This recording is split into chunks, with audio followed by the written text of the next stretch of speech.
知道咗 AI 係全天候咁24小時即係自動幫你進行交易嘅。作為學生，可能未必有太多收入，咁都可以有一啲嘅輕鬆啲嘅被動收入。學咗 Algo Trade 咧，最少就比其他人慢中中去投資其他公司要好，要穩定。AI Trade 好似係一個比較輕鬆嘅一個賺錢方法，咁就可以打一份全職工之外咧，仲有一個額外嘅收入，咁就財富上嘅自由啲。即係 AI 好似啱啱起步，咁而家學定啲先，咁遲啲學得輕鬆啲。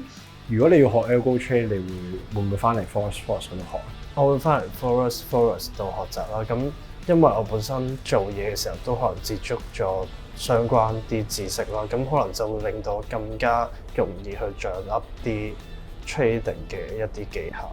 我一開頭就對 Forest 呢一類嘅公司就印象都唔係幾好嘅。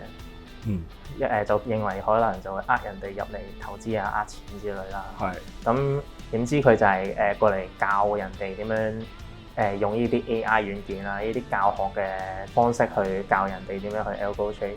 佢哋真係有搏心搏力，係咁出片去教人哋嘅。咁我認為係有一定嘅信用價值。